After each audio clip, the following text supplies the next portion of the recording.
I'm not ashamed to say that I'm a big fan of Games Workshop kits, and if you watched my last video, you'll know I have a real soft spot for the Middle Earth strategy battle game range.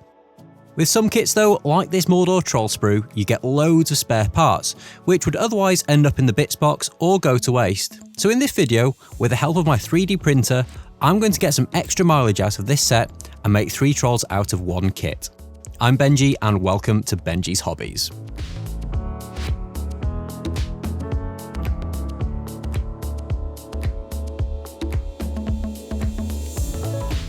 As I said in the introduction, I'm going to be using some extra parts printed off on my Elegoo Mars to help me make this kit go so much further.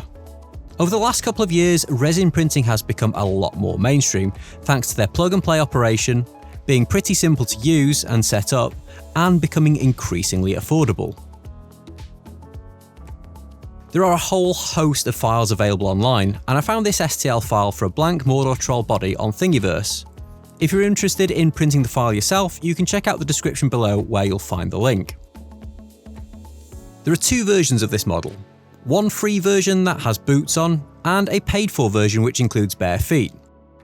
Priced at only $3 or around £2.50, I decided to pay for the bootless version in the hopes that all of my models would match each other a little more closely. Once I'd applied the supports in Chitubox, I set the printer going and left it to print overnight, and came back the next day to 2 fully printed bodies. And after removing the supports, cleaning the models of any excess resin, and curing them in my UV curing station, they were ready to be used.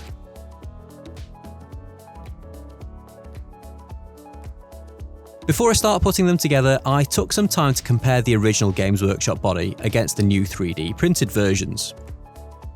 The 3D printed versions don't have the same level of detail as the originals. The legs and back are lacking the raised, cracked skin.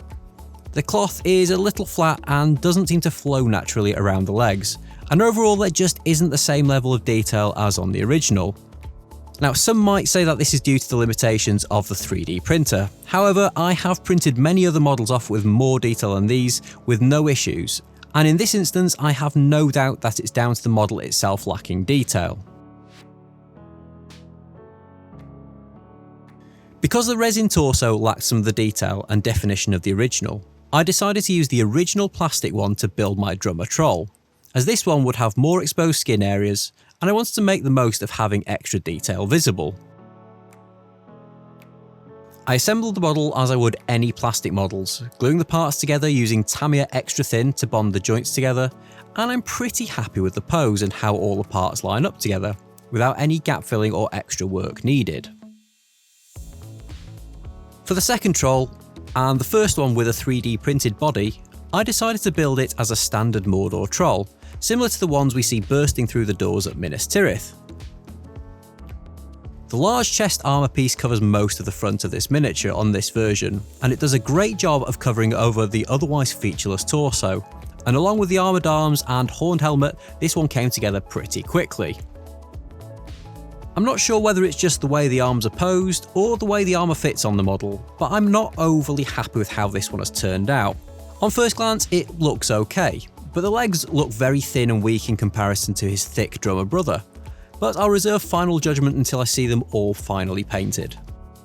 So taking into consideration some of the shortcomings of the Mordor armoured troll, I decided to do a bit of extra work on my third and final troll to give it a few more details, add in some definition, and try and change up the pose a little bit. I've never really used green stuff for anything other than gap filling, so this felt like a really good opportunity to try and flex my creative muscles and try some basic sculpting to add some extra detail to my troll. With a bit of guidance on tools and some basic techniques from a converter and sculptor I really admire, Dave Fredericks from Shadow and Flame, I set about adding some extra details to my troll. This troll is going to be one from Isengard, and although we don't see them in the movies, I imagine these almost looking like giant urukai. I started by repositioning the head to try and give him a more dynamic pose. I shaved away some of the resin before pinning the head in place with some brass rod, filled the gap with green stuff, and then blended this in with the rest of the body to give a relatively seamless joint. Next, I added some extra definition to the back of the loincloth and built up some chainmail over the top of his thighs to try and bulk them out a little and try and make the armour look more like that of the urukai. Last but not least, I added some hair coming out from behind the helmet, again to try and make this look like an overgrown urukai rather than a troll.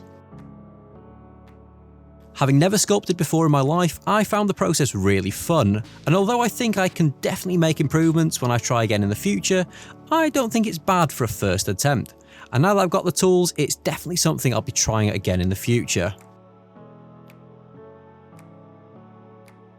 With them all built, I undercoated them in black and gave them a pretty heavy zenithal highlight with grey cere to show off the definition on the models before getting on with painting them. I've had this set of Artis Opus Series D brushes for quite a while, but not really had a chance to try them out properly. The large fleshy areas on the troll felt like a really good opportunity to give them a go, and the effects that I've seen achieved with them feel like they would lend themselves well to this style of model. I started by heavy stippling the base colour over the skin areas, before building up a gradual lighter tones on the more raised areas. The super soft bristles on these brushes leave a really smooth gradual build-up of paint, which ends up looking pretty good on these sorts of fleshy models. Dry brushing with regular brushes can sometimes leave streaky, almost chalky looking marks, but I'm really impressed with the finish that these brushes achieve, and with a bit of practice I'm looking forward to seeing what I can do with these on other models. If you want to try them out for yourselves, then go and check out the Element Games link down in the description below. I painted the rest of the models with the more traditional base layer, wash and highlight method, but whilst I was painting these models, I did start contemplating 3D printing, and some of the moral and ethical questions around it, and how it sits within my personal ethos. Legality seems to be an incredibly grey area, and it's not something that I'm going to discuss in this video. I'm neither a lawyer nor a legal expert, and with so much differing legislation from one country to another, it feels like something I don't want to get into in this video. And regardless of whether these sorts of files are legal or not, the bigger question is where do they sit on my moral compass? Whilst this kit is meant to make one single troll with loads of different build options on the sprue, by printing 2 extra bodies, I've essentially tripled the number of finished models I can get out of one kit. In my head, this almost feels like stealing, because if I didn't have access to a 3D printer, I would have had to buy 3 kits to get the same result. On the other hand, I didn't necessarily need 3 trolls, and in reality would have been unlikely to buy an extra 2 kits. If I didn't have access to a 3D printer, it's like that all the extra bits off the sprue would have just ended up in my bits box, and more than likely just gone to waste. If I were a better sculptor, I could theoretically have sculpted my own troll bodies rather than using 3D printed ones. In my head, this feels more right from an ethical point of view, but in reality, how would these really be any different? I would have still ended up with 3 trolls from one kit rather than just 1. If I'd simply printed a replacement head or weapon perhaps, I know I wouldn't be having the same ethical dilemma. I would still have only 1 troll out of the kit rather than ending up with 3. In conclusion, I really don't know how I feel about 3D printing extra parts in this situation. Regardless of what your opinions are on Games Workshop, to me it somehow feels immoral, and also having so many parts somehow feels wasteful. With the number of extras that come on so many Games Workshop kits, it almost feels like to get the most out of some of the boxes, it's beneficial and almost makes sense to get hold of some extra bodies, and 3D printing can be a great way of sourcing those parts. If you have any thoughts on this moral grey area, then let me know down in the comments below. I'd genuinely be really interested in hearing what you guys think, and whether you have any issues with using third-party or 3D printed parts in this way to make your Games Workshop kits go further. With my trolls all printed and based, I'm really pleased with the trio. In particular, I'm really happy with the giant Urukai Isengard troll, despite some of the amateur sculpted parts. I don't feel quite as bad about printing this one, seeing as I made him my own by sculpting on some extra details to make it uniquely mine. If you want to support the channel, then please go and check out all the links in the description below, and as always, thank you so much for watching, and I will see you in the next video.